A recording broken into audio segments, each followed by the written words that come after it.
सभी को नमस्कार। और जैसा कि हम जानते हैं, आज की प्रेस कॉन्फ्रेंस जो है एक विशेष अवसर के अनुरूप रखी गई है और NRIs overseas citizens of India OCI के जो कुछ हमारे मित्र हैं पूरी दुनिया में, जैसा हम जानते हैं कि लगभग 2.5 से 3 करोड़ NRIs प्रवासी भारतीय इंडियन डायस्पोरा के लोग भारतवंशी पूरी दुनिया में रहते हैं और भारत के साथ वो विशेष एक संबंध निरंतर रहता है। और मैं तो ऐसा कहता हूं क्योंकि पूरे देश और दुनिया में जाना होता है तो जो हिंदुस्तान जिन लोगों के दिलों में धड़कता रहता है, छोटी से छोटी घटनाओं को लेकर वो कंसर्न रहते हैं भारत के प्रति। तो ऐसे ही अवसर पर आद्यांत सोशल फाउंडेशन है, आद्यांत के बैनर तले ये प्रेस कॉन्फ्रेंस रखी गई है और 2 विशिष्ट व्यक्तित्व हमारे बीच में विराजमान हैं, जिनका नाम एक तो राम कैलाश महतो जी होते हैं। वैसे वे प्रवासी भारतीय दुबई में बेस्ड हैं और उनका अपना व्यवसाय पूरी दुनिया में फैला हुआ है। दूसरे व्यक्तित्व हैं डॉक्टर प्रोफेसर हमारे आजाद कुमार कौशिक जी। आजाद कुमार कौशिक जी कनाडा से हैं। कनाडा में उन्होंने भारतीय लोगों के लिए, प्रवासी भारतीयों के लिए बहुत बड़ा कार्य किया है और वो निरंतर करते रहे, भारत के साथ जुड़े रहते हैं।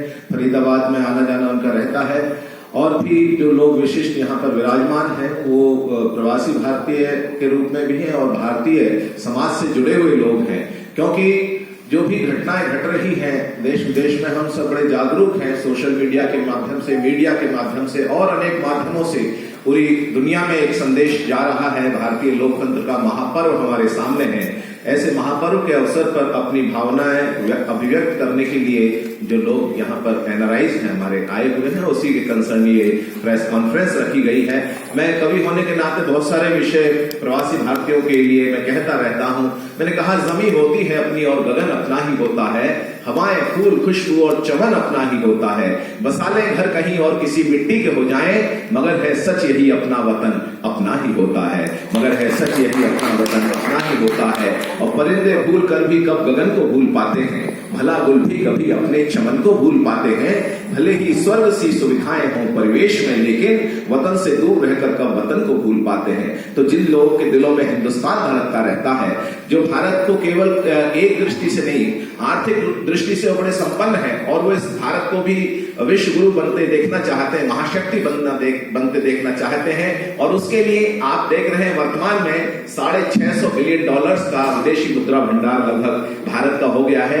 तो ये कोई विदेशियों ने नहीं, वो NRIs हैं, भारतवंशी हैं, प्रवासी भारतीय हैं, जो अपने भारत से प्रेम करते हैं, उसके प्रति तन मन धन से समर्पित होते हैं। उसी भावनाओं को लेकर यहाँ पर ये प्रेस कॉन्फ्रेंस रखी गई है और मैं चाहूंगा कि उस विषय को, अपनी भावनाओं को व्यक्त करने के लिए हमारे आदरणीय राम कैलाश महतो जी, जो कि दुबई से हमारे बीच में हैं, मैं उनको आग्रह करता हूं, अनुरोध करता है कि अपनी भावनाएं वो अभिव्यक्त करें। हमारे मीडिया के बंधु, और मीडिया चौथा स्तंभ कहा जाता है, पर मुझे तो लगता है कि आज मीडिया, सोशल मीडिया इतना सशक्त है कि जो भी विषय हमारे अनेक चैनलों से, अनेक समाचार पत्रों से यहाँ पर लोग हैं, बड़े विशिष्ट लोग हैं सभी मीडिया के।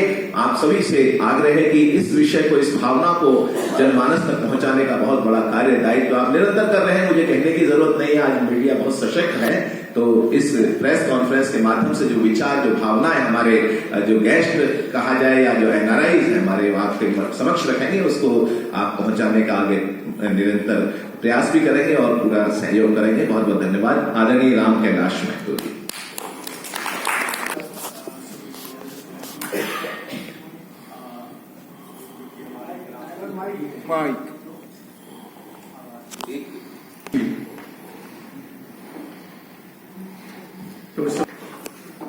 आदरणीय गजेंद्र सोलंकी जी का, जो कि एक राष्ट्रीय कवि हैं, अंतर्राष्ट्रीय कवि हैं, और कहा जाता है कि कवि हमेशा समाज का दर्पण होता है। तो समाज की बातें जनता तक पहुंचाना, लोगों तक पहुंचाना उनका काम होता है, उनका धर्म होता है। तो उन्होंने छंद शब्दों में हमारा क्या उद्देश्य है, उस उद्देश्य को आपके सामने रखा।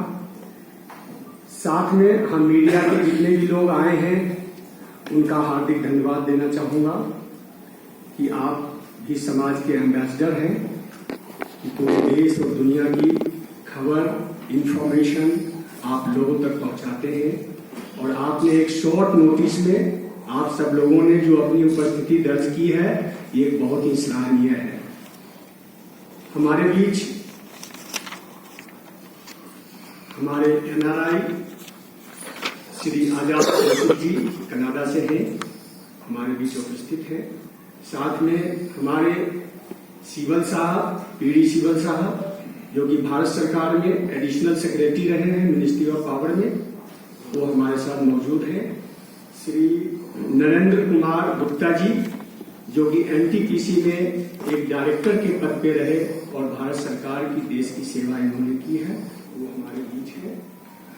लास्ट में हमारे जयंत कुमार जी, जो कि वेदांता ग्रुप के वाइस प्रेसिडेंट रहे हैं, जो कि मेटल इंडस्ट्री में एक बहुत बड़ी नाम है, एक हस्ती है और भारत सरकार की इन्होंने सेवा की है।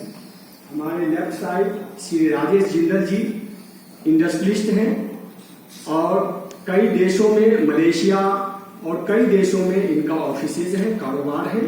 ये NRI भी है और साथ में मैक्सिमम टाइम में इंडिया के साथ भी रहते हैं, यहाँ पे भी इनका बहुत बड़ा कारोबार है।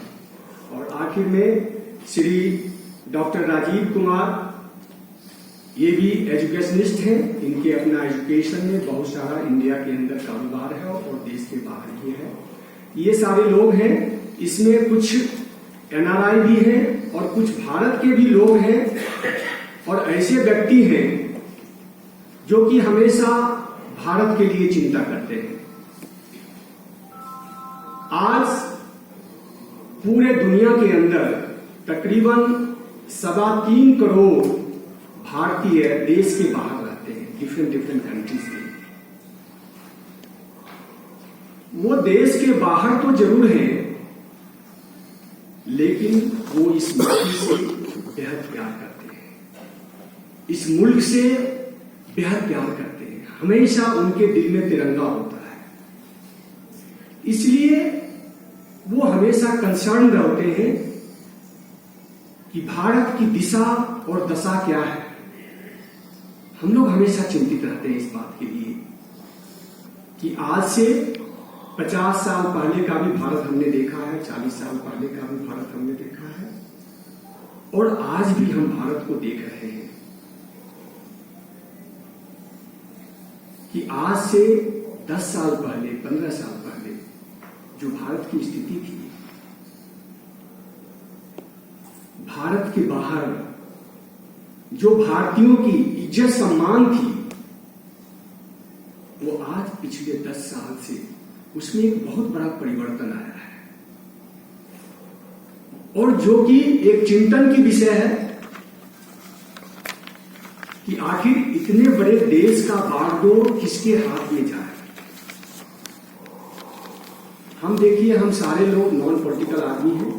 आपने देखा होगा ऊपर आद्यांश सोशल फाउंडेशन, ये टोटल एक चैरिटेबल ऑर्गेनाइजेशन है और उसका मैं चेयरमैन हूं और बाकी सारे लोग उसके एग्जीक्यूटिव मेंबर्स और डायरेक्टर्स हैं।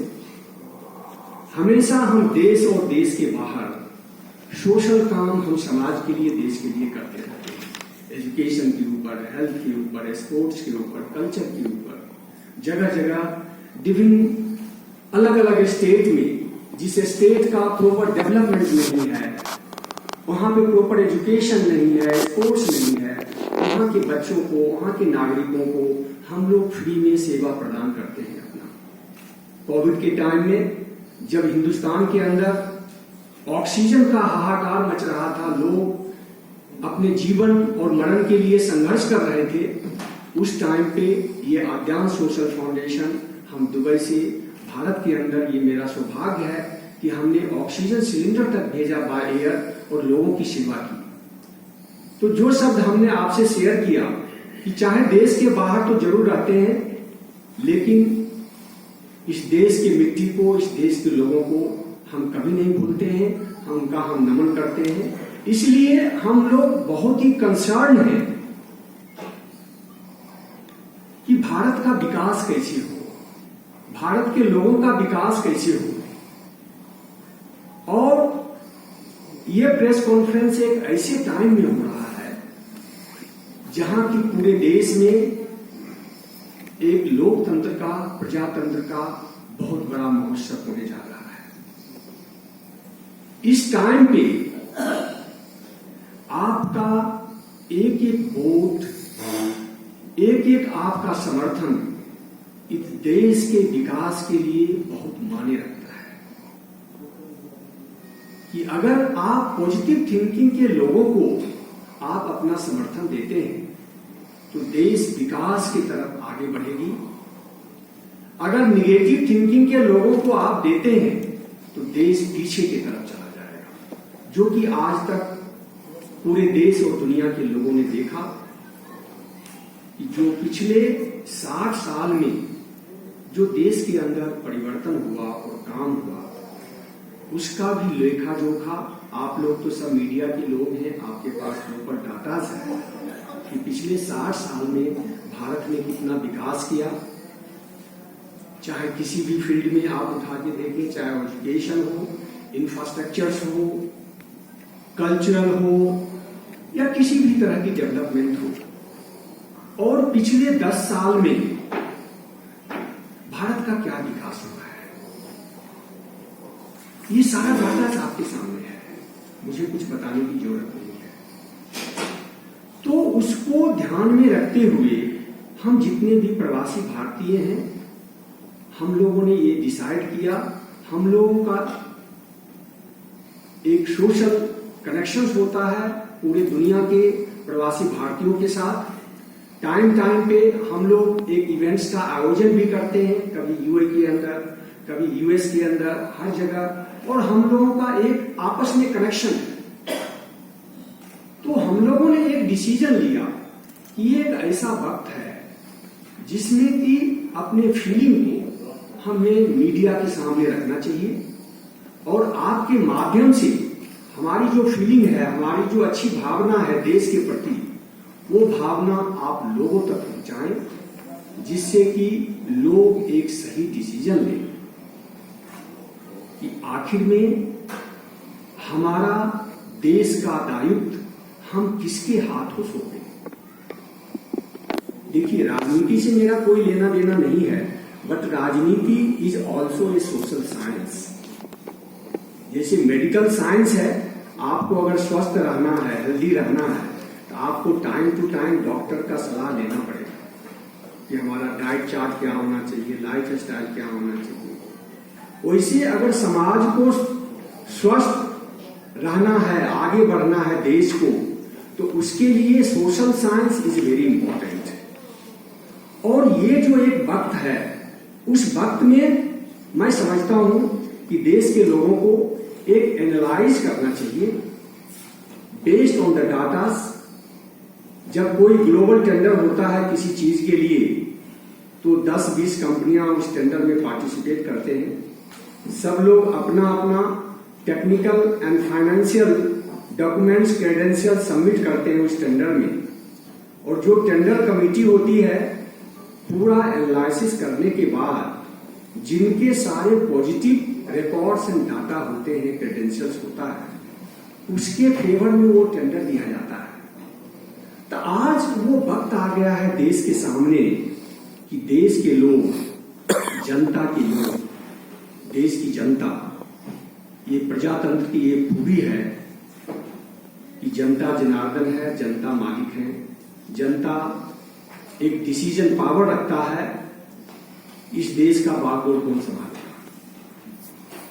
तो दोनों चीज को तराजू पे रख के आकलन करें देश के लोग कि एक तरफ 60 साल का ये डाटा है जिनको 60 साल मौका दिया गया, और दूसरा डाटा वो है जिनको आपने 10 साल का मौका दिया। दोनों में कौन सा डाटा है जो कि देश के हक में है, जो देश को विकास की तरफ ले जाएगा, और उसके बेस पे दूध का दूध और पानी का पानी होना चाहिए। देश की जिम्मेदारी एक सही लोगों के हाथ में सौंपना चाहिए, चाहे वो मोदी जी हों या कोई दूसरे लोग। अगर कोई दूसरे लोग अच्छा काम कर रहे हैं जो कि उनका डाटा बताएगा, देश के लोग बताएंगे, तो आप उनके हाथ में दे दीजिए। लेकिन आपको लगता है कि मोदी जी एंड उनका टीम पिछले 10 साल में कोई अच्छा काम किया है, देश के हक में किया है, देश के विकास के लिए किया है। और बीइंग ए एनआरआई, मैं तो आपको डाटाबेस सारी चीज बताऊंगा कि 10 साल पहले हम प्रवासी भारतीयों का बाहर क्या स्थिति थी, क्या स्टेटस था। कि जब कभी इमिग्रेशन के लाइन में हम लोग जाते थे तो यूएस के अंदर भी हमें एक 3rd क्लास सिटीजन गिना जाता था। लेकिन आज वही भारत का पासपोर्ट लेके जब हम इमिग्रेशन की लाइन में जाते हैं और इमिग्रेशन ऑफिसर देखता है कि हमारे हाथ में भारत का पासपोर्ट है और संयोग से वो सीनियर सिटीजन है, वो खुद आके उनको आउट ऑफ द लाइन से बाहर निकाल के सामने लेके आते हैं और कहते हैं 1 घंटा हो गया इनका इमिग्रेशन। ये देश के बाहर बदलाव आया है। जो सम्मान भारतवर्ष को आज मिला है पूरे दुनिया के अंदर, ये पूरे भारतवासियों के लिए एक फख्र की बात है, एक बहुत बड़ी सम्मान की बात है। आज देश के अंदर बहुत तरह की तुष्टीकरण की राजनीति होती है। कभी मोदी जी को ये कहा जाता है कि ही इज ए कॉम्युनल, लेकिन आप सब मीडिया के लोग हैं, आप जानते होंगे अभी फरवरी के अंदर ही आबू धाबी के अंदर डच हिंदू टेम्पल का मोदी जी ने इनॉग्रेशन किया। 13 तारीख को मोदी जी का भारत के जितने भी प्रवासी लोग हैं, यू कैन नॉट बिलीव कि जब मोदी जी का आने का प्रोग्राम बना वहां पे हमने सिर्फ कम्युनिटी के लोगों को कॉल किया कि हमारे देश के प्रधानमंत्री जी आए, चाहे वो भारतीय जनता पार्टी के लीडर हैं, बट हमने कम्युनिटी के लोगों को कहा कि मोदी जी भारतीय जनता पार्टी के लीडर हैं या नहीं है उससे हमें कोई लेना देना नहीं है, लेकिन मोदी जी हमारे भारतवर्ष के प्रधानमंत्री हैं, ये हमारे लिए बहुत बड़ी विषय है। और वहां पे 200 कम्युनिटी के लोग हैं जो यूए के अंदर रहते हैं। We are 30 lakhs people Indians. एक कॉल के ऊपर 500 इंडियंस लीडर डिफरेंट कम्युनिटी की एक छत के नीचे आए, चाहे वो किसी भी दल से संबंध रखते थे, किसी भी धर्म से वो संबंध रखते थे, सब ने एक स्वर में कहा कि आप बिल्कुल सही बोलते हैं, मोदी जी हमारे देश के प्रधानमंत्री हैं, चाहे वो किसी दल से ताल्लुकात रखते हैं, उससे कोई लेना देना नहीं है, हम मोदी जी का सब मिलके सम्मान करेंगे। और ये पूरे दुनिया का एक हिस्टोरिकल इवेंट्स हुआ था कि आज तक देश के बाहर इतना बड़ा इवेंट्स किसी कंट्री में नहीं हुआ मोदी जी के सम्मान में। 70,000 लोग स्टेडियम के अंदर थे भारतीय, जो कि मोदी जी के साथ रूबरू हुए। तो जो हमने भारत के लोगों का उनके प्रति प्यार देखा, सम्मान देखा,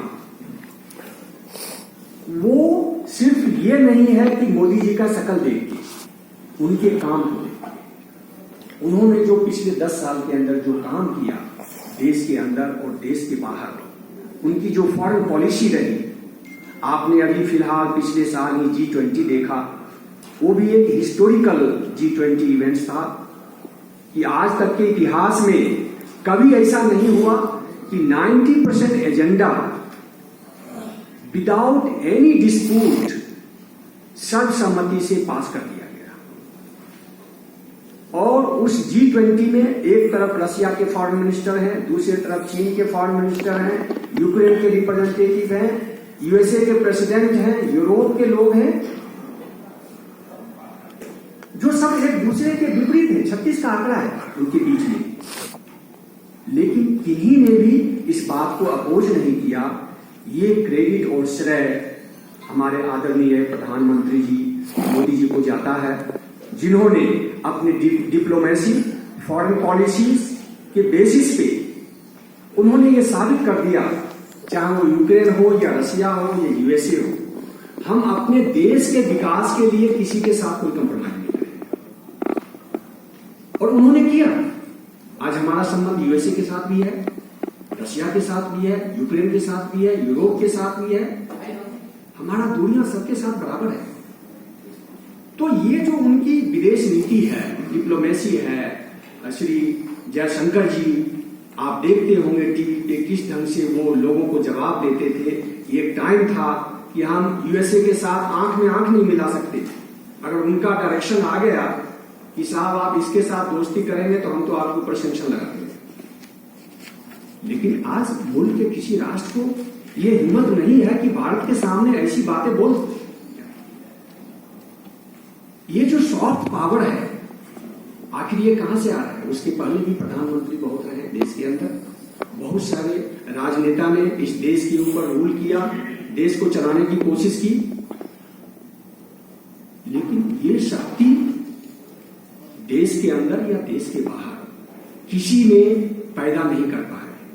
तो आज अगर कोई शख्स जो बाकी देशभक्त है, देश के लिए सोचता है, उनकी सांसें देश के लिए चलती है,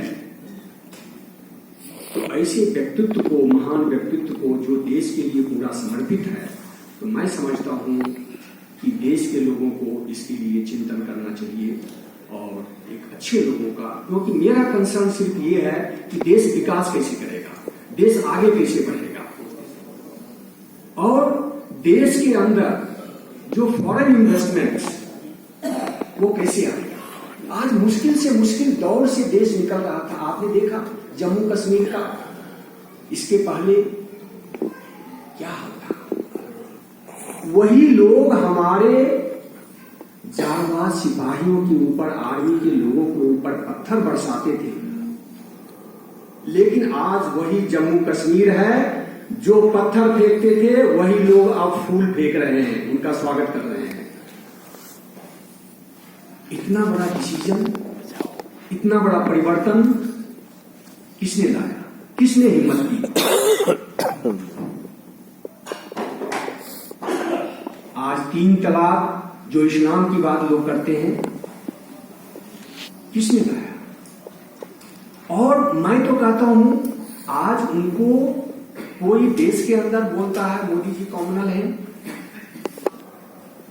मैं कहता हूं मोदी जी से सेकुलर इस देश में कोई नेता नहीं है। मैं तो रात दिन अपने आंखों से देखता हूं, आज पूरे मिडिल ईस्ट के जितने भी इस्लामिक कंट्री हैं, यूएई ने मोदी जी को सबसे देश का सबसे बड़ा सम्मान दिया। सऊदी अरबिया, जहां पे कि घर के अंदर भी आप मूर्ति पूजा नहीं कर सकते, आज वो सऊदी अरबिया मोदी जी को सबसे बड़ा सम्मान दिया। इजिप्ट सबसे बड़ा सम्मान दिया। कतर सबसे बड़ा देश का सम्मान दिया। और सबसे बड़ी बात, एक इस्लामिक धरती के ऊपर वहां के शेख, वहां के प्रेसिडेंट, वहां के रूलर्स खुद आगे चल के आते हैं और कहते हैं साहब वहां पे आप मंदिर बनाओ, हिंदू मंदिर बनाओ, राम मंदिर बनाओ। कौन सा इस्लामिक कंट्री कर सकता है और किसकी वजह से? Who is behind all this deformations? वो एक बहुत बड़ी शक्ति है मोदी जी की फॉरेन पॉलिसी, डिप्लोमेसी, अपने पड़ोसियों के साथ अच्छे संबंध, अच्छे ताल्लुकात। जब कोविड का दौर आया था तो लोग, पूरे दुनिया के लोग भारत के ऊपर हंस रहे थे, मजाक बना रहे थे कि आप देखते हैं भारत 140 करोड़ लोगों को कैसे संभालता है। हमने 140 करोड़ लोगों को ही सिर्फ नहीं संभाला, हमने सैकड़ों कंट्री को कोविड वैक्सीन हमने एक्सपोर्ट किया, सप्लाई किया। और जो वसुदेव कुटुंबकम की हम बात करते हैं, वो चिरतार्थ की गई धरती पे दिखा कि भारत बाकी पूरे विश्व को अपना परिवार समझता है, वो साबित की गई। किसी भी कंट्री में कोई वार होता है, रशिया यूक्रेन वार हुआ, जब वहां से भारत के लोगों को रेस्क्यू करके निकाला गया तो दूसरे देश के लोग भी जिनके हाथ में तिरंगा था, भारत के आर्मी के लोग ने कहा कि उनको भी लेके आओ और उनको अपने देश तक पहुंचाया गया। यही तो विश्व परिवार है हमारा, जो हम नारा हजारों वर्ष देते रहे। उन्होंने साबित किया कि बाकी ये पूरा विश्व हमारा परिवार है, हम सबके लिए चिंता करते हैं। आप ये कौन सा कंट्री है जहां अभी फिलहाल जब अर्थक्वेक हुआ था, जबकि तुर्की है सर, तुर्की, यस। जबकि आप तो मीडिया के लोग हैं, आप सब जानते हैं, हमेशा तुर्की हिंदुस्तान भारत के खिलाफ बोलता है कि कोई भी एजेंडा हो। लेकिन जब अर्थक्वेक हुआ तो भारत की आर्मी सबसे पहले जाके वहां के लोगों की जान बचाई और 15-20 रोज के बाद जब इंडियन आर्मी वहां से आने लगे, वहां के डॉक्टर्स और सारे रेस्क्यू टीम, तो लोग खड़े होके उनके ऊपर फूल माला बरसाया और लोगों के आंखों में आंसू था कि India is the best, Bharat is the best. जो सेवा उन्होंने वहां पे लोगों की तो ये हमारा भारत है कि हम बोलते नहीं हैं, हम करते हैं कि विश्व हमारा परिवार है, तो हम उनको परिवार के निगाह से देखते हैं, परिवार की दृष्टि से देखते हैं। और जो आने वाले टाइम में विकसित भारत की बात हो रही है, ये देश के लिए एक बहुत बड़ा एजेंडा है कि विकसित भारत कैसे हो।